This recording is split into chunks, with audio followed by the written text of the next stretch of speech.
Hey everybody, good Wednesday evening. You are joining us for Brigids Gate Press book launch with Micheal Clark and his book Hell on High. I am so excited to be a part of it and to hear more about your book, Micheal, and just congratulations on launch day. Though I know it has been already a very eventful day. And so with all that being said, I'm going to kick it on over to Brigids Gate Press to get us talking with Micheal and everybody that he has here with us today. So Heather, take it away. Okay, so I thought we'd start with just quick intros. And Micheal, don't be afraid to plug any other book you've got on the market besides Hell on High. You guys, this is your chance to plug everything else you're doing. So Micheal, take it away. All right. Well, thank you very much. I see Jeanette is joining us now here. We're finally full. Great. But my name's Micheal Clark. I wrote the book Hell on High. Hello, Jeanette. Hi, Mike. And thanks for coming. Heather's going to tell you more about Hell on High in a second and the launch. But it's an adventure as opposed to my first books, The Patience of a Dead Man trilogy, which were more of a haunted house style.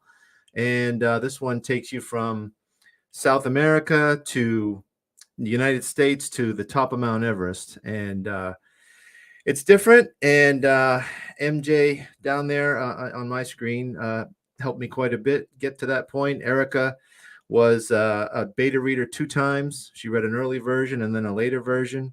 And she knows all the Easter eggs that are part of this trilogy and nobody else does. So maybe Renata does. Renata is my cousin-in-law, and I'm married to a Brazilian. I chose to set Hell on High in Brazil for that reason. Renata gave me the inspiration for it, and there is a Renata in the book. And of course, Amy and Mickey are the publicists. And there's Linda. Linda was a beta reader too. So thank you for showing up, Linda. Any questions with that so far? Okay, so Renata, I'm going to have you go next if you just want to introduce yourself and talk a little bit about, what you and Micheal discussed about the book, or did he spring it on you at the last minute and was like, here, have a manuscript, you were the inspiration for something, or just walk us through it just a little bit. Oh, yeah. Hi, I'm Renata, and my title is Mike Clark's cousin-in-law. That's my authority here. So no, Mike and I like to chat a lot about Brazil and folklore around Brazil, and also like any crazy news that come about, right? So he had the idea for the book set in Brazil around what Jeanette can talk more about, right? Macumba, which is a very strong religion in Brazil. I would call religion, but maybe it's not religion, Jeanette. I don't even know if I'm using the right term. But practice, right? Spiritual practice in Brazil.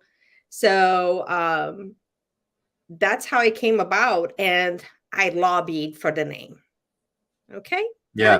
I'm like, hey, put a Renata in the book. I don't care if you kill me or do whatever you want, but, can I have a name? Because on the first books, my name was not mentioned and I was hurt. Yeah.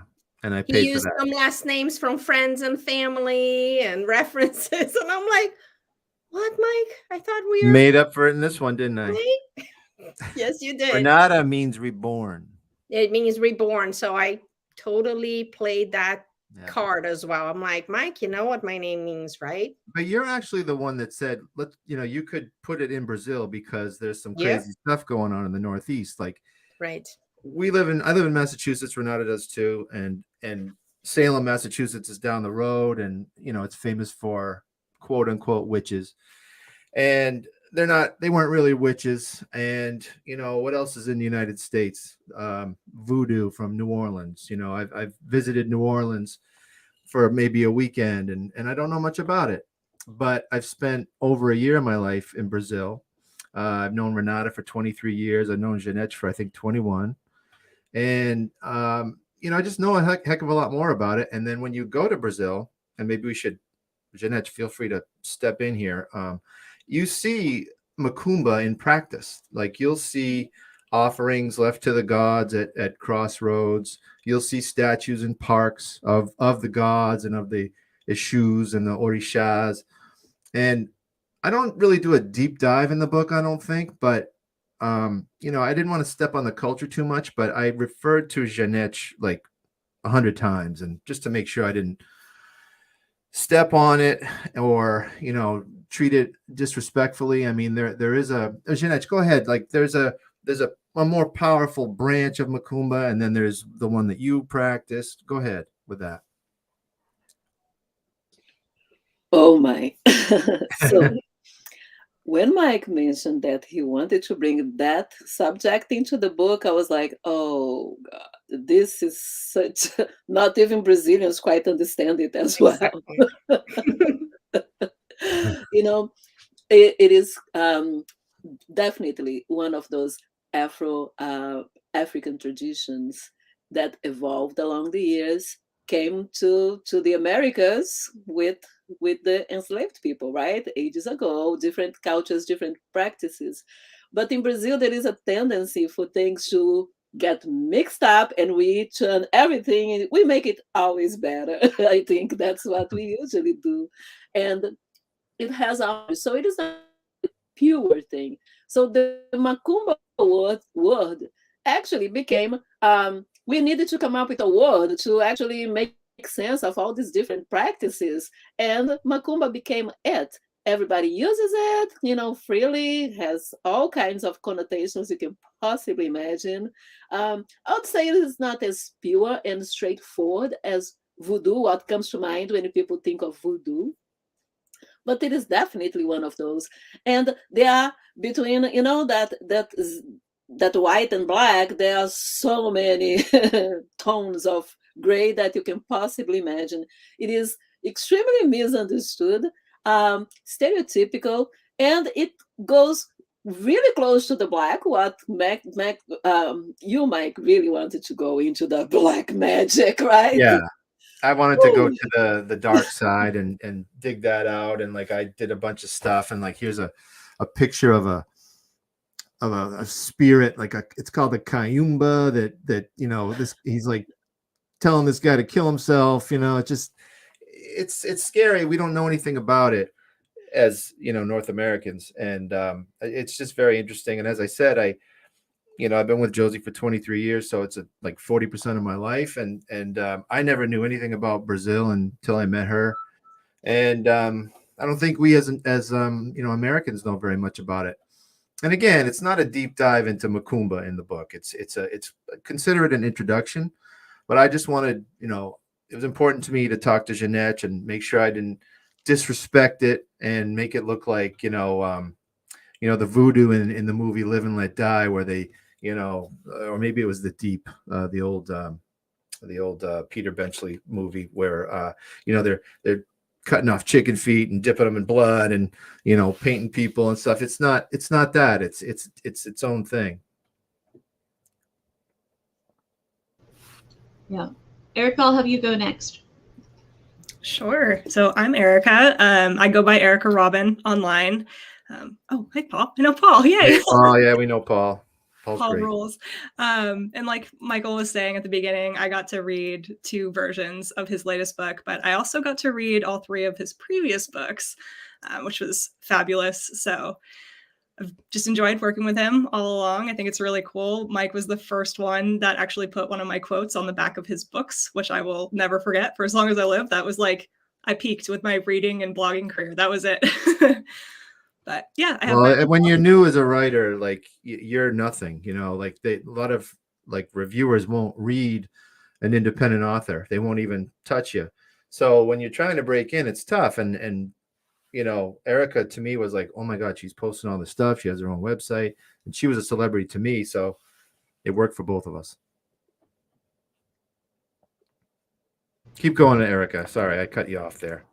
You probably know all the Easter eggs and we can't tell anybody what they are, but I know that when I was working with MJ, she's like, what is this house? And I'm like, well, it's different than the other house. And there was a little bit of confusion, and I was like, damn it, I don't want to tell her that this house has some meaning to it. and I made sure I carried it through the process because, you know, it's the stories are not, you don't need to read one to appreciate the other, but picture two circles and the circles just touch a little bit. So just Easter eggs, a couple things.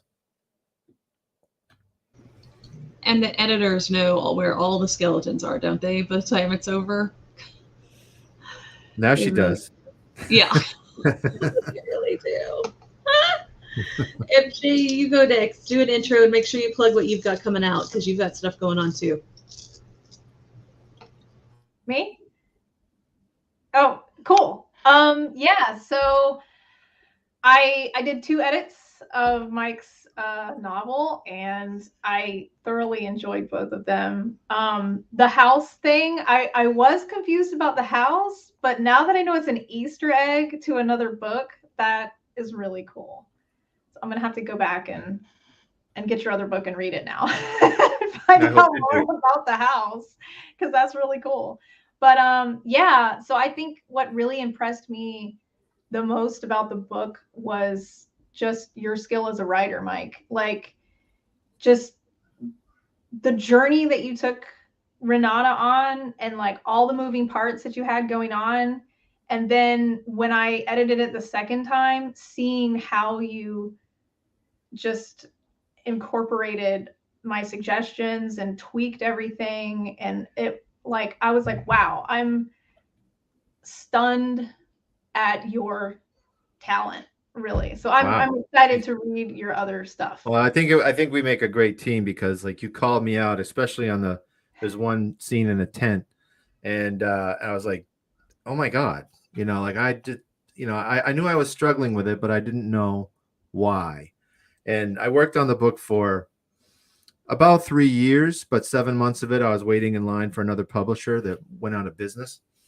And, you know, so that was a waste of time. But early beta readers, Linda was one of them, Linda in the chat, were like, you know, there's not much happening here. I mean, what's going on? And I'm like, what do you mean? I mean, it's, you know, some people don't get the Mount Everest thing, or the adventure horror versus haunted house where there's tension around every corner. But not that was Linda. She just called me out, and it wasn't just Linda. It was also Sherry and Erin, who are, you know, also early beta readers. So I was like, I'm not going to release this till it's done. And I went to Well-Read Beard, who suddenly disappeared on Twitter. He was invited tonight, but I think he's done. He was a major help. Erica, of course, was an early beta reader too. And then MJ was the kicker. MJ was the final, you know, okay. And that told me that, you know, the story was there and it needed to come out, and I didn't have it for a long time. It just needed a nudge, though. Like, you had it. Like, you set up all the bones. You had some meat on there. Like, it was visible, and it turned out beautiful. Well, thank you. I appreciate it. I'm proud of it. I know it's not as tense as The Patience of a Dead Man, which is a haunted house, and it might keep you up at night if you let it. This one is like, I mean, you can't, in Hell on High, the inspiration was the dead bodies that they leave on the summit of Mount Everest. And you can't be afraid of the dead bodies if you're not on Mount Everest, and you can't be on Mount Everest for very long. So Renata in the book has to get to Mount Everest, and I turned that into a little bit of an immigration horror thing, which is all based on real life stuff. People really do fly to Brazil from all over the world and walk through 11 countries to get here. And it's dangerous as can be. Probably the closest thing to the realest scary thing in the book is the first part. Yeah, that was one of my favorite parts reading it, because as a privileged American, I had no idea any of those details, really. And so reading that for the first time, I was like, oh my gosh, this is horrific that people are actually making this journey so often, you know, and they're going through these things. So I appreciated reading that because it enlightened me. And yeah, that was one of my favorite parts of the book, was that journey through there. Good, because like a lot of people, like, you know, obviously it's a politically charged thing too, and I didn't want it to be that in any way, but it's true. And if anybody wants to like check out a good YouTube video, I would recommend it's called the Darien Gap, and it's a jungle that's on the border of Colombia and Panama, and these people have to cross it on foot. And not only are there leopards or jaguars or whatever and alligators, but there's a guerrilla army in there that will kill you for just trespassing. So, you know, forget the snakes and the leopards, jaguars, whatever. There's guns too. So it's a true life horrific tale. It's like a CBS YouTube video on the Darien Gap. I'll look that up. Okay, so I want to remember to include Amy and Mickey. You guys tell us who you are, because you're a big part of what Brigids Gate's doing right now. So go, go, go. And I bet Amy goes first. I am a gentleman, so of course I'll let her go first. Hey, you only have to tell me once to go first. Okay, I will go. I have no problem. So, yes, I'm Amy Ravichandran. Michael, I know this is your first time meeting you, but hi, I'm so excited for you. I do the book marketing, book launches, celebrations, all of that is my realm. And, you know, with Abundantly Social. And then Mickey does everything else, but I'm going to let Mickey take it away and talk about himself. So, Mickey, now it is your turn. Aw, thanks, Amy. So my name's Mickey Mickelson. I own Creative Edge Publicity. It has been an extreme pleasure working on Michael's book, actually working on all of Brigids Gate Press's books. It's been incredibly just supportive and just such a positive experience. And for this one specifically, I mean, Michael, you've been an amazing advocate for your works. You've arranged your schedule to make time for interviews. You've gotten everything on time for me. You've never no-showed. And the other thing is, when you're on these things, you're banging it out and you're giving amazing interviews. So I just want my first time meeting you as well. And, you know, thank you so much for not only being one hell of a writer, but being one hell of an interviewee as well. So just wanted to put that out there. Well, I want to thank you as well. And then also Brigids Gate, who, you know, has, you know, let me go through you. I mean, I'm a self-published author. This is all self-published, at least up till today.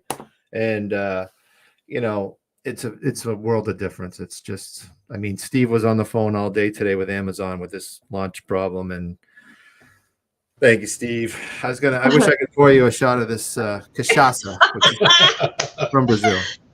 That's a great segue to talk to everybody who catches this, whether it's live now or in a few days. So we've had a piracy issue with Amazon, and we have taken the proper channels with Amazon to get a pirated copy of the paperback taken down. But in doing that, they have also taken down the ebook and canceled all of the pre-orders for the Amazon ebook for Kindle.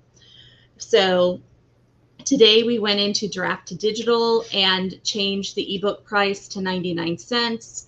The link is on our website. We're also posting links on all of our social media. So if you want to find an ebook that way, it'll be everybody except Amazon who does ebooks. Is I think it'll show up for you guys is read to read, I think. But it's on our website. You'll be able to find it on any of our social media.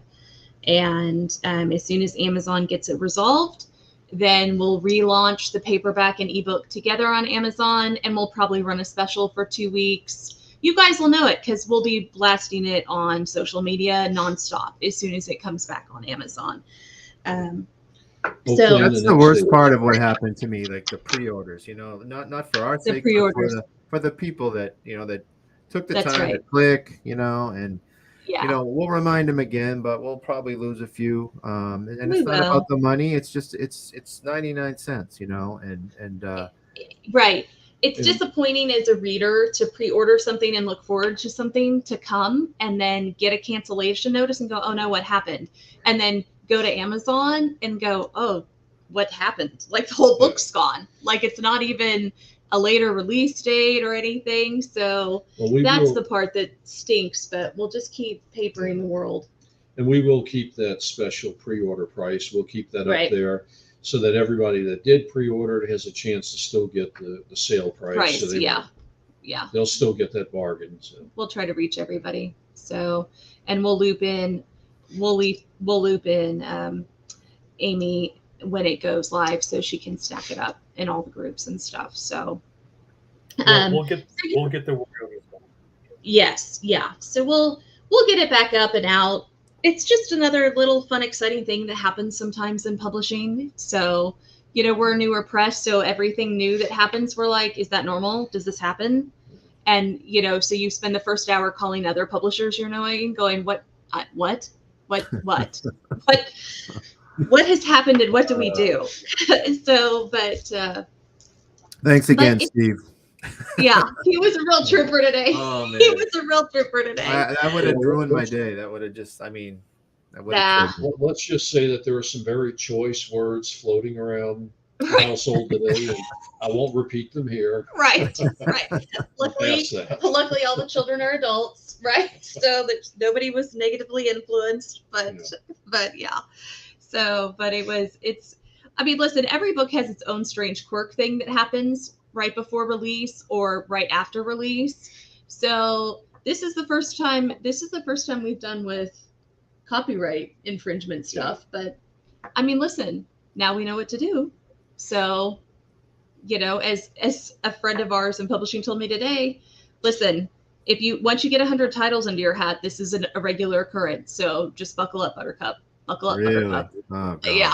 So, what a dumb way to make money, though. I just don't get it. Listen, pirates have been around since the ancient world, right? Julius Caesar was kidnapped by pirates when he was a young person. So if Julius Caesar can survive it, certainly we can. You're picking on a bookseller. Books are, Well, and an author, antiques. you know what I mean? Like, that's the thing is it's like stealing art to me is the worst kind of piracy, but it is what it is. The world is full of interesting people. So it takes all kinds. Michael, you should be honored, actually. I am. I was kind of like, they took your book. They thought it was good enough to take your book and get it out there. So we're gonna fix it, but you should be like feeling like Stephen King right now. Let's fix it. To be honest. I did feel that. And I did. Yeah, a friend of mine said, "Oh, how flattering!" And I'm like, "Well, okay, maybe that would be flattering." Steve. I don't know. I don't know if I think it was flattering if I were Michael, but maybe. All right, I'm gonna read the part, and I've chosen, having made this mistake once before. Tell a little bit about the background of this. About what? With your mother. With my mother. Okay, so, growing up, my mother read to us every single night. No matter what, whether the power was out due to a storm, we read by flashlight and candlelight. If she had to work a 12-hour shift, we would wait up and she would still read to us. If she had a cold or the flu, we were merciless. She still read at least a chapter out of whatever we were reading up until our teen years. And so, and she's one of these great read-alouders, narrators. She does all the voices. She reads with emotion, and she nails it every time. And so anytime we get a manuscript, the three of us read it, and I always kind of wait for when my mom's voice shows up. And sometimes it's really early in the book, and sometimes it's like right at the end or somewhere in the middle. And so, and it's usually with a really powerful, sometimes even just a sentence or part of a sentence that just really hits her hard, and she can hear her mother reading the story. Right. So I can imagine my mom reading the book out loud, and that's usually when I greenlight it. Like, I don't even have to finish the book. I'll greenlight it as soon as I can hear her telling the story. And thank you, Linda, for going to Barnes & Noble. Thank you, Linda. And I've since learned through the editing process that sometimes the things that I heard my mother's voice in get edited out of the book. And so I have to go back and reread and see where I hear my mother's voice again. So that's okay. Stephen, an editor, caught me with the first book. I'm wiser now. But so here's the passage where I start to hear my mom's voice. Sadly, he could hear the desperation in his own voice. She was a summer person, something he'd failed to realize early on, his opposite. And there's more to that paragraph, but that was it, that summer person is summer person. You know, like, oh, crap. I built a whole foundation around a summer person because I understand not being a summer person and having married a summer person, that's a real thing. I stole that from my first marriage. Yeah. It's a real thing. Steve's from New Orleans. So he's like, voodoo. Heather, it's too cold. It's too cold. It's too cold. It's too cold. And I'm like, put a sweater on. This is Kansas. We're people of all seasons. But yeah, that was it for me. That was it for me. And then I could hear my mom, you know, loved winter and the climbing snow-capped mountains because my mom loves all 4 seasons. And like when we were kids, we were always outside, no matter what was happening with the weather. And she had a funny rule that I followed that I don't even know whether or not it's safe, but you could only be outside for as long as the temperature was high. So if it was like 12 degrees outside, you could only play outside 12 degrees at a time. And then you had to 12 minutes. 12 minutes at a time. And then you had to come inside and warm up for an hour. And then you could suit up and go back out for 12 minutes. But well, don't go to Brazil. Yeah. So because then you'd be out there all day. Yeah. 100 degrees, never come inside again. But that was, I don't know, I could just hear my mom talking about winter and climbing mountains, and it just kind of snowballed into this whole gotta have it. So, and Thank you. the guys who read it really love that because they're like, Mom, this is like page 10, and I'm like, sometimes you just know, babe. I don't know what to tell you. You know your grandmother. Sometimes you just know. But and sometimes they'll be waiting on me because I'm dyslexic. And so it takes me longer to read a manuscript than it does them. So they'll be sitting on their green lights going, come on, get there. And because we had one manuscript where it was the last chapter, like the last page. And I was like, oh. But I think it was was like, you're literally killing me. You're taking too long to get there. So, or a popular expression in our house is "You're killing me, Smalls." You're killing me, Smalls, right? Because I'm shorter than everybody else who lives here, considerably. But yeah, so I get a lot. You're killing me, Smalls. But is that the Sandlot? That is. Yeah, the Sandlot. Yeah. That's funny when people say that because I always forget. I always think it comes from that co-op history class I taught. No, it's a movie. Yeah, but yeah. So anyway, that was it for the book. So what I want to know is, what was everybody else's favorite part of the book? Do you have a favorite part? You don't have to come up with a passage, but do you have, without giving away a spoiler? So it's got to be, you know, benign enough to share for people who haven't had a chance to read it yet. Do you have a favorite part that you want to share with us? Anybody can go. I'm so nervous I was going to cut somebody off. I was like watching all the mute buttons. I definitely have a favorite. One of my favorite things to do when I'm reading and reviewing a book is to pull out my favorite quotes. And with this specific book, I pulled out a couple that were spoilers, so I had to wipe them. But there is one quote where the main character is talking about what she imagined it would be like trapped under an avalanche. And that absolutely terrified me. I would read it if I had the book in front of me. Unfortunately, I don't. But there's this one sentence, and Michael, you might remember maybe off the top of your head, but it was something about the light filtering down through the snow and ice and wondering if she would be able to see it. I got so claustrophobic when I read that. I started like hyperventilating. So yeah, that's my Well, favorite. I scoured the internet for something for like an avalanche survivor, and I finally found one. It was some like, I think it was an Austrian ski instructor or something, a woman that was skiing down the hill and didn't know the avalanche was behind her, got wiped out. And then she woke up in an odd position under the snow. It was light. You can see light.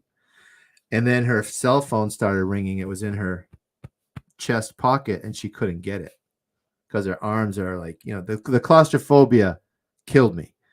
So I really borrowed from that like 100% because I was looking for that emotion, like you could try to make it up, but I had to know if it was dark under there or light under there and so on and so forth, because it just lends so much more reality to it. That's why I watch the videos of the Darien Gap and that kind of thing, because you could try to make it up, but it's better if you could see it or, hear a witness to it. So yeah, that was one of my favorite ones. And Erica, I wonder, Brad Proctor, I'm going to be on his show on Friday night, and he's a podcaster and he's a book reviewer, and he hates claustrophobia. So I can't wait to talk to him about that one.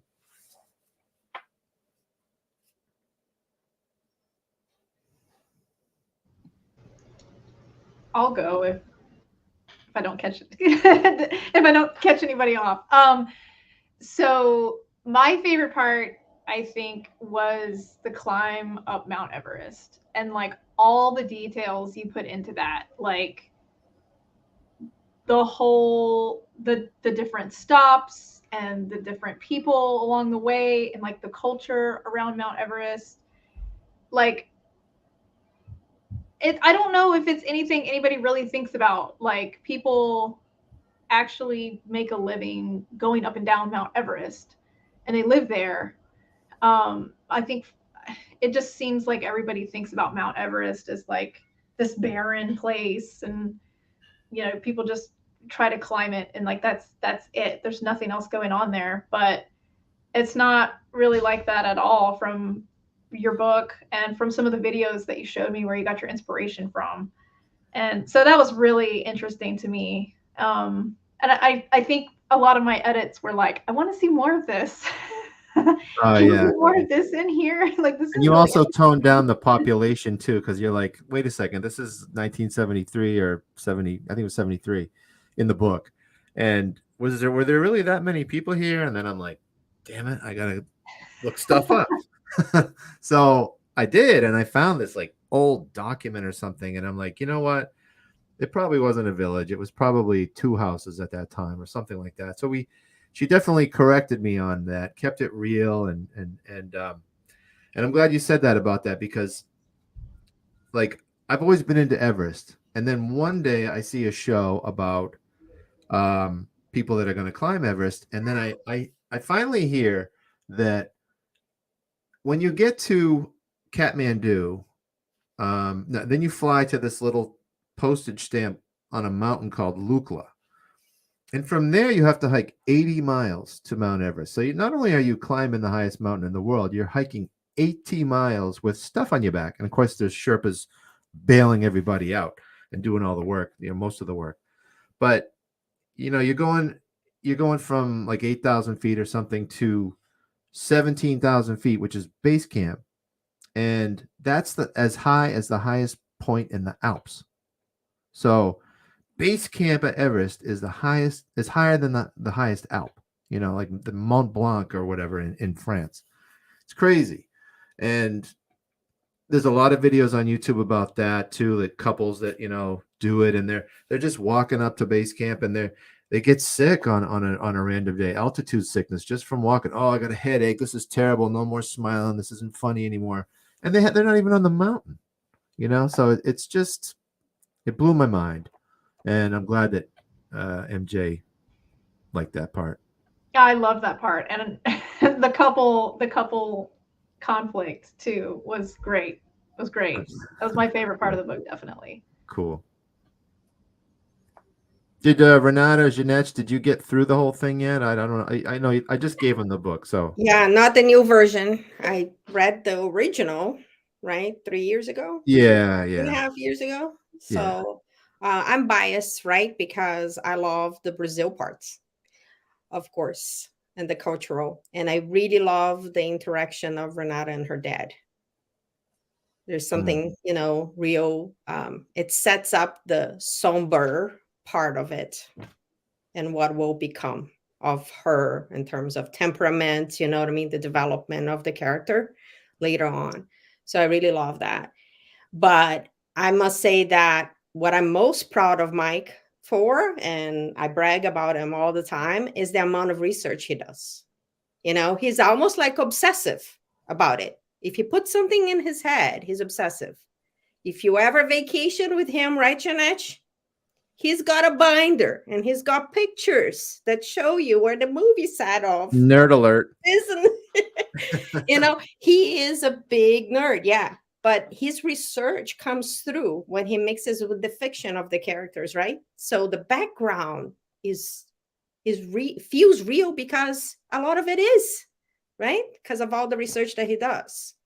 So I'm really proud of this guy and all the work he puts into it. It's really, an amazing art form. It's like a mix of research and art. So She's just surprised the old guy in the family did something. Yeah, and you can just send me the check later, Mike. You know where I'm at. You know where I live. We have a saying about just, Renata. She's go ahead. Even when she's wrong, she's right. Yeah, look at the hair. Look at the hair. It's my hair over there. No, it's exactly. Jeanette, did you get through it? I know I just sent you the PDF, so no problem if you did not. Yes, I did. Would I ever? I used up my entire weekend and I read it. Of course, when I got it, I was like, oh my God, 400 pages, Mike. But they're short chapters.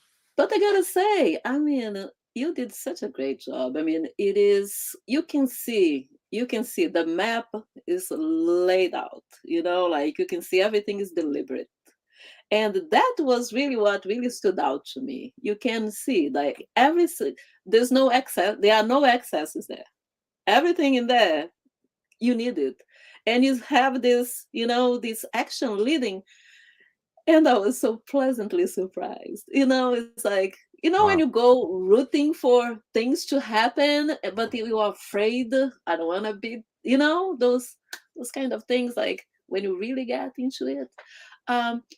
But I would say it's like you did such a great job laying it all out, but in a way that is, you like taking us by the hand and we go prodding along, but the surprises are happening along the way. And I like that part.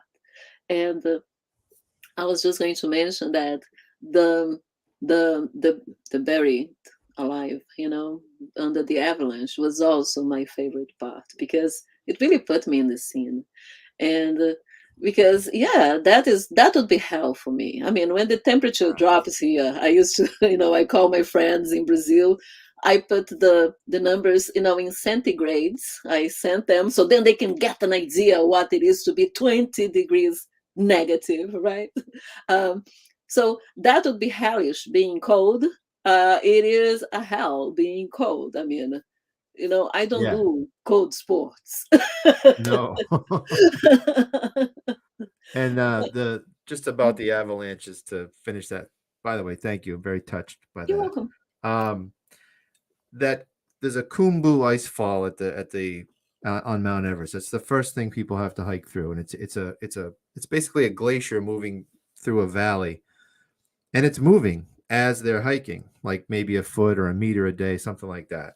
And there are videos on YouTube of it moving at fast motion. So if you click, they move it faster than it does, and it looks like a cup of slush falling over.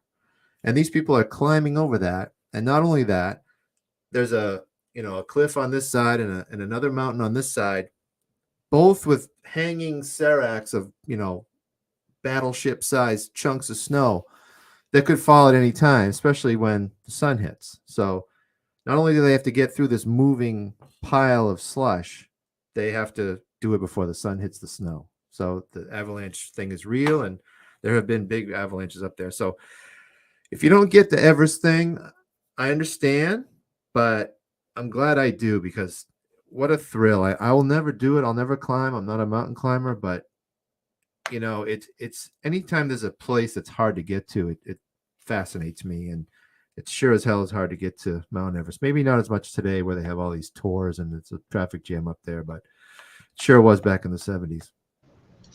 Well, and I think that's one of the things that Steve really liked about the book was how you go from a jungle climate and a culture like Brazil and then go to Mount Everest. And it's funny because Steve and I are the opposite. Like when people say Mount Everest and avalanches, and I'm like, well, that's cool. I want to make sure I'm in the right place at the right time, but cool. That's fine. Like if we're snowed in for 6 weeks and I can't see out my windows because of the snow, I'm fine. No problem. And that's Steve's biggest terror. And my biggest terror, having been to the rainforest, is being in the rainforest ever again in my whole life. I have never ever believed that you could drown on land, but I had a panic attack for the first time as a teenager in Belize when because of the humidity and and it rained. Water. Yeah, I mean it was already like you're already breathing water just when it's not raining. And we went out into the, I think Peter called it the bush. We went out into the jungle, and it just started pouring down rain, and like he backed me up against a tree. And he was like, you just have to stand under the foliage and the rain won't reach you. But it gets so humid that even if you're not being rained on, it feels like you can't breathe. And so anytime anybody talks about any place that has to do with jungles or heavy woods or humidity, I'm like, oh, no. Like I couldn't get out of there fast enough. We were there for 7 days.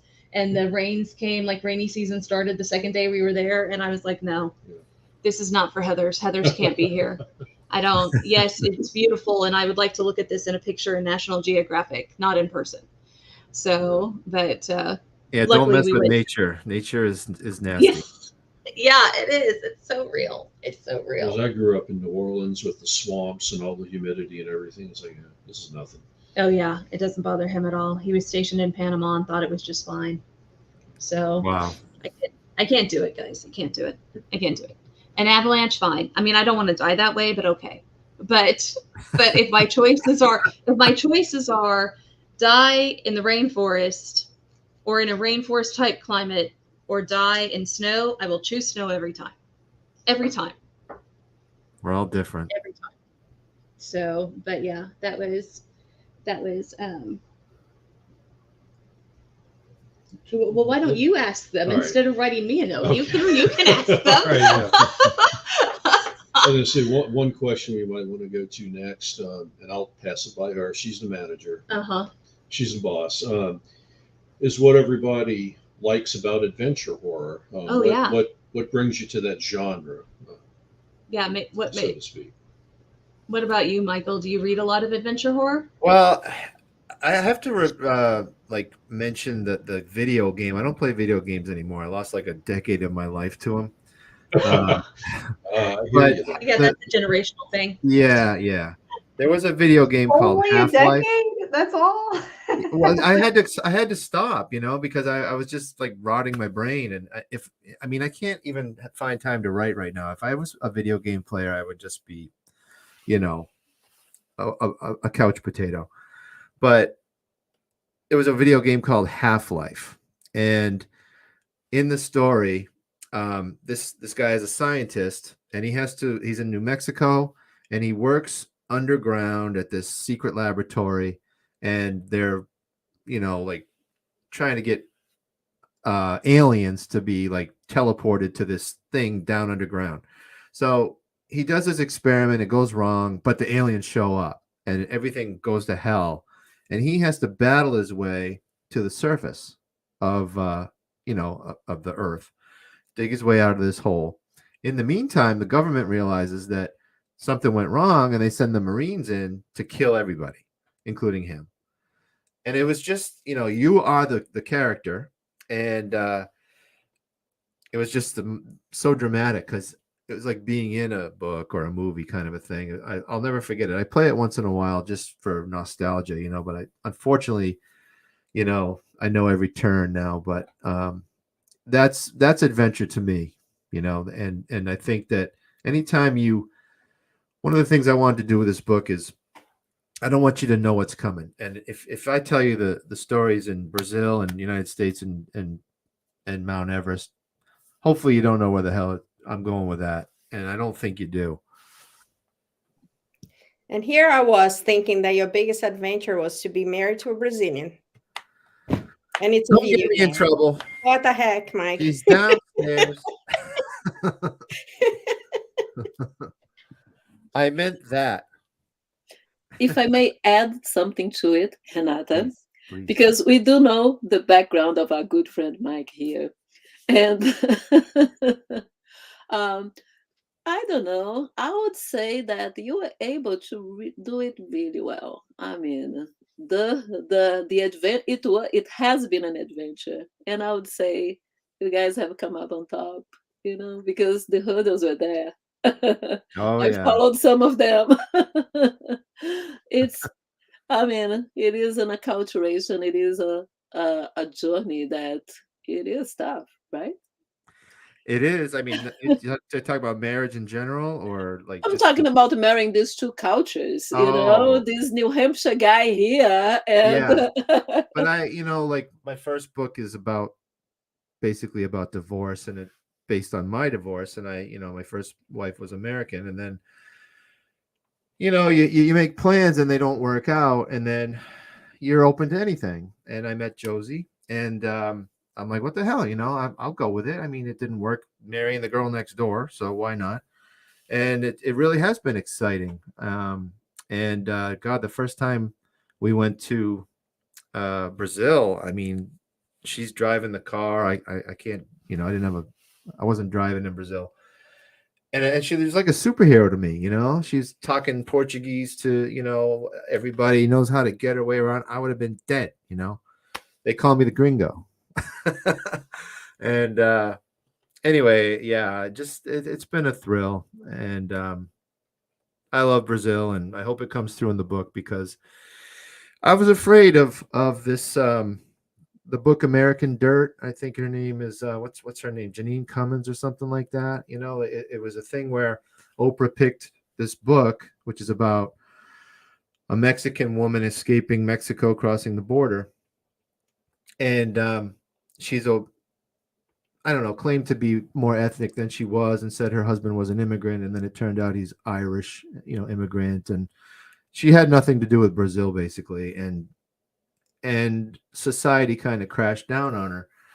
And I listened to the book. I got the audio book, and to make sure that I'm not stepping on any toes. And, there was some commentary about the Mexican government and the way things were done. And she mentioned skin color, which I don't. I mean, you can be Afro-Brazilian to practice macumba, or you can be white. Renata is Brazilian. She's whiter than I am. I just didn't want to go there with any of that. I don't think that way. And I hope I avoided it, because, Brazil has been a part of my life for about 40%, and I'm very happy there. We keep Mike in check. Yeah. Anyways. If I stray, gringo. They hit me with a he speaks Portuguese, guys. He made an effort. Portuguese. Oh, whoops. He does. He does. A little bit, like a 6-year-old. Well, it works, right? You can get your beer. I can get beer. I can go to the bathroom. Heidi is in the house. Thank you for coming, Heidi. Yeah, talking about adventure horror. So what about you, Erica? Do you read a lot of adventure horror or watch adventure horror? I do. I definitely do. I am not very adventurous in my real life at all. I'm too clumsy. I have asthma. It's not good. The tallest mountain, I think it's called a mountain, is Mount Major in New Hampshire. I climbed that with a bunch of friends. I've been there. Yeah. I've been there one time when it was like really nice weather and it was fun.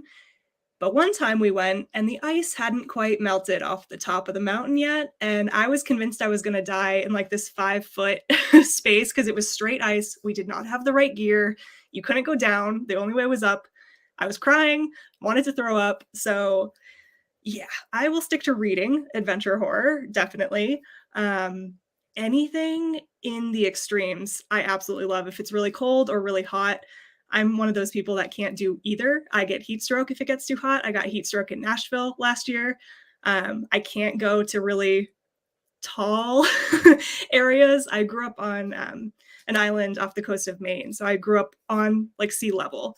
I went to Denver, Colorado, and was sick the entire time I was there because of the altitude. So really pathetic. But yeah, Mike's adventure horror was definitely like top tier for me, just because there were so many extremes and there were so many, like, I don't want to say little because every part really mattered, but every chapter truly like built into that adventure, whether it was like a local adventure or the bigger picture. So yeah, I thought that was really cool. Did you know that Mount Major's in the book? It says Alton, New Hampshire. I don't know if I said Mount Major, but that's Mount Major. Jeez. When she laps her friends, it's not a spoiler to say that the main character is good at hiking, and she realizes it on Mount Major. But when she climbs the mountain and then she's like, I might as well do it again, and she almost laps her friends. What about you, MJ? Adventure horror enthusiast? I like it.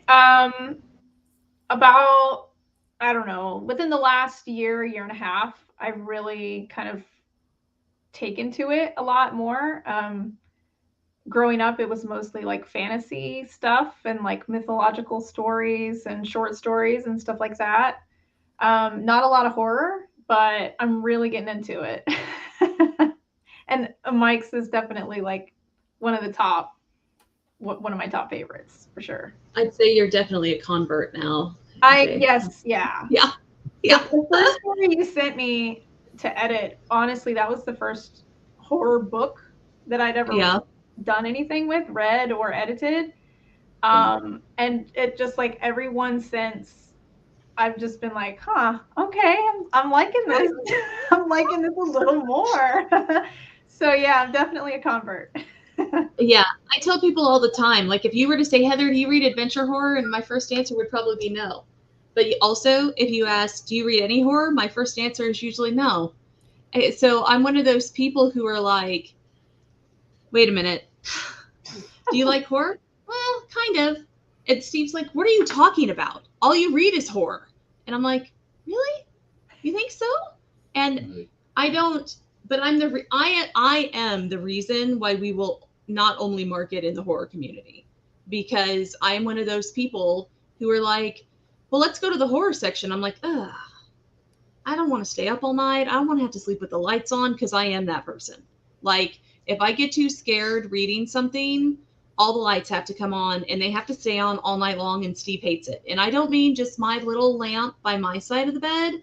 I mean Steve's lamp, my lamp, the overhead lights, the hallway light, the bathroom light, any light that could possibly touch my room has to be turned on and left on all night until we get up for the next day.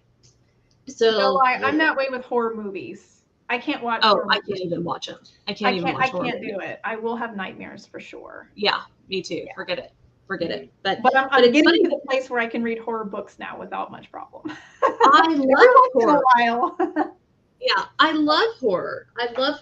And Steve would be the first one to say that I love adventure horror, especially when it happens. Like, I love winter adventure horror. Yeah. And so, but it's so funny because I never think of, I don't know what I think of. I think I only think of Stephen King. So I'm like, well. Her viewpoint of horror, she basically thinks horror is just slasher stories. Yeah. Halloween or Friday the 13th. Friday the 13th or zombie movies. Yes. But there's so much more to it. And when I've started going through it, she's like, oh yeah, no, I like that. And I like that. And I like this. And she was kind of blown when I said, Grimm's fairy tales in a lot of ways really is horror. And she's like, oh. Two of my favorite horror movies are The Sixth Sense, which a lot of people don't Yes, consider a horror movie. Yeah, she loved it that. is. It is a horror And movie. It absolutely is. it is, but it's boy, it went mainstream. Like that's what I'm trying to do. And Yeah. then another one is The Silence of the Lambs. That you could call that Yes. crime. It could be a Yeah. crime thing, but it's Sure, sick. but it's horror. And it's all Yeah. based on stuff that happened, like when he, gets the girl in the back of the van and hits her with his cast. Oh, can you help me with this chair, this couch, whatever he's putting into his van? Stole that from Ted Bundy. Yeah. Yeah. That's creepy. But it is. But like, that's the thing is, so many people read horror, but don't think they do. Yeah. They're like, oh yeah, no. Well, I mean, I read that psychological thriller, but that's not really horror. Yeah, it is. See, that's I where like I was. Grim Fairy That's where I Tale. was a year and a half ago, because I was like, Yeah. I was like, I don't like horror because this is what I think it is, and then Right. it's so much more than that, and it's awesome. I'm going to convert the whole country one reader at a time. But because we just don't know. We don't know. Still to this day, if we walk into a bookstore, Steve immediately goes to the horror section and I end up there, but like I've got to meander my way through the stacks to get to horror first. And I think more people love horror than they realize because they think of horror as one thing or the other, whatever it is, like mindless slashers, but anybody, it could be anything. Right. And it's so much more than that. There's so many different types of horror, and horror can have a slow build or a fast build. It can, books can make you catch your breath. They can make you sleep with the lights on. Micheal, your book and I had a strange relationship at one point. Something happened, and it's a spoiler, so I'm not going to give it away. But I was like, what? And I told Steve, I was like, are you kidding me? Are you going to talk to him about this? And he's like, trust me, it makes the book good. And I'm like, okay. Because I'd already greenlit it because I fell in love with it at like page 11. Oh. But Uh-oh, yeah, almost but so lost I you. was just, I was just like, what? Did it happen in Mexico? Where did it happen? Did it happen in, I think it happened in, maybe. I was going to say Brazil, but maybe it was in Mexico. And I was just like, I'll tell you later, Micheal, the part of it, because I was like, no way. And I just put the book down, turned the light off. I'm like, I'm not reading any more of this. He goes, well, you probably should. We're going to publish it. And I was like, we'll see how I feel tomorrow. But I wanted to know what happened next. So I did read it tomorrow. But yeah. Do you want to talk about trigger warnings? Was it a trigger warning?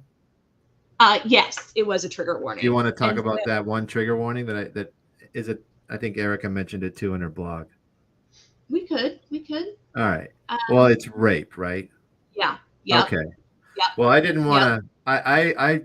I went even lighter on that, and then I gave it to my mother, and she's like, I think you gotta go more. And she's not a horror reader at all. Right. But it's still a couple pages. It's just that there's an overpowering kind of a thing. I'm not into torture or right. Yeah. human suffering. So, but that happens on that road. You know what I mean? Like I had to put it in there. Yeah. It's very real. And that's the thing, Micheal, you're a writer, so people can immediately imagine the scene. And so since the writing is so real, it makes the events that happen so real. So it was like, oh. Yeah. I just felt like if nothing bad that way happened, like it wouldn't be true to life, because there are people that are kidnapped and enslaved, and I didn't put that. Right. Yeah. And then another thing is like the at the beginning of the book, it's based on a real event, like the what's going on in Brazil.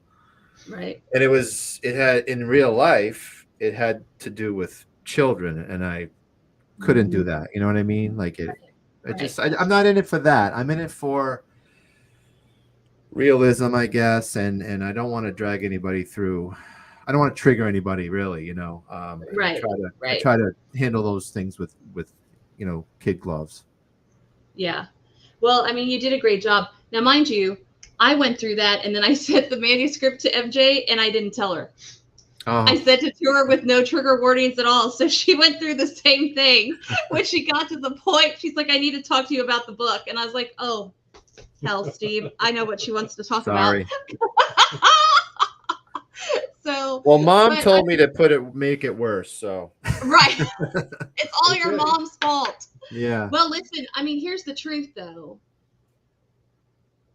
I don't the thing about horror, I think that makes horror good and makes horror relatable is when you can read it and it's absolutely something that could happen, even if it's fantastical, even if it's with aliens or werewolves, but the emotion of the event, the description of the event creates the picture where it's absolutely something you identify with, something you can empathize with, something you have a gut reaction to. I think that makes, I think it makes good writing, period. But I think it especially makes horror powerful, because it's easy to gloss stuff over. It's harder to get into the depth of the worst part of humankind, really, because who wants to look at that every day? right. I think Paul But said it pretty good there. You can't sugarcoat the horror, Or, there's gratuitous. You can go and try to gross people out. Sure. And that's what, it's its own genre. It's got its own place. Yeah. But I don't think you should ever sugarcoat it. And I think the thing about that particular scene is it's so real. Like being married to Steve has taught me so much about immigration routes and the sex slave trade and the child slave trade. Listen, I'm as white as the whitest girl whose family came from Sweden and Ireland. There's no, in my DNA, I am living the furthest south my people have ever lived, in Kansas City. And so I've gone all over Mexico and Central America. And the first time I went with Steve, he was like, pull yourself together. You cannot act like a tourist if you want me to take you to this particular town. You need to know where the children are. You need to dress appropriately. You need to behave this kind of way. You need to not act like a fool. And I'm like, I will in fact not be able to travel with you anymore. That's the only way I know how to travel. I'm sorry, I'm an American. I don't know how to behave myself in public, apparently, anywhere. She's gotten better. Yeah. Only because we quit traveling because of the pandemic. Yeah.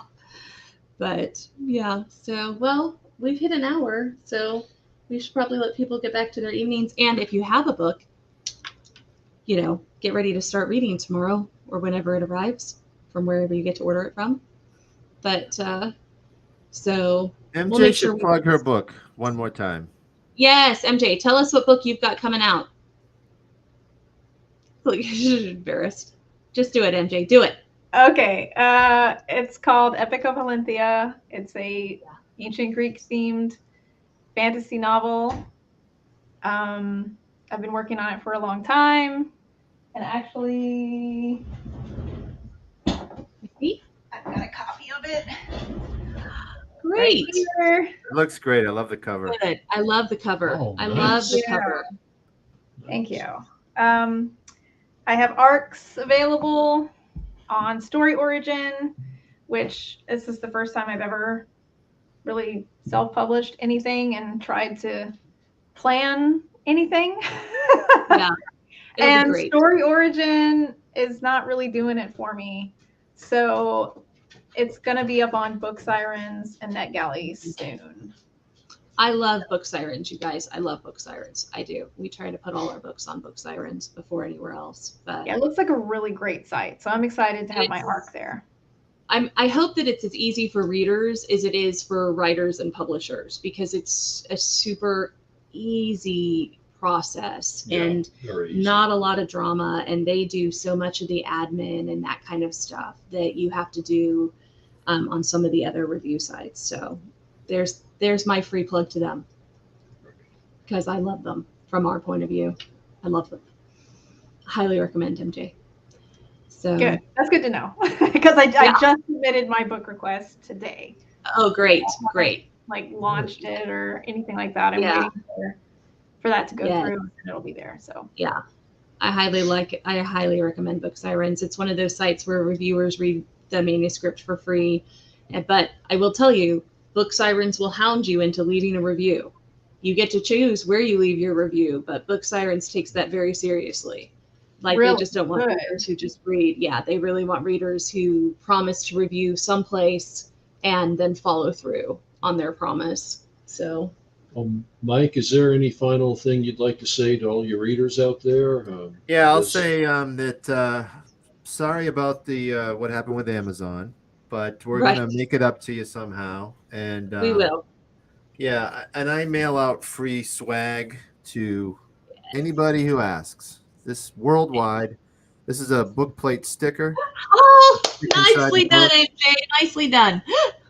And, oh yeah, MJ's got the Yeah. so does Oh, Erica. Erica. We should have worn our Hell on High shirts. Yeah, we should. Yeah. And bookmarks, and anyway, I'll mail that anywhere. I met a guy today on Instagram who says, I'm starting your book. I never met him before. His name's Jason. He's getting those tomorrow. Great. Yeah. So just hit Michael up on Twitter or Instagram, anywhere you see him, and we'll run specials just like we did for the pre-order. We'll keep running them on Draft to Digital, and then we'll run them on Amazon once Amazon comes live. So yes, I would say the king of swag. I saw Kev Harrison rocking a shirt up in Portugal. So yeah, king Brazil. of swag. Oh, Yeah. this one, you mean? There you go. Yeah.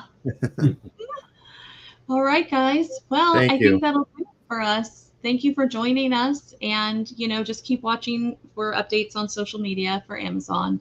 But we'll make it right. We'll get the word out, and we'll run the special again, so people have a chance to order it at the 99-cent price. So we'll get it taken care of, one small step at a time. Well, thank you, Amy and Mickey, too. Yeah. Thanks, guys. Thanks for showing up, everybody. Love you. Thank you. Yeah. Congrats. Thank you. Obrigado.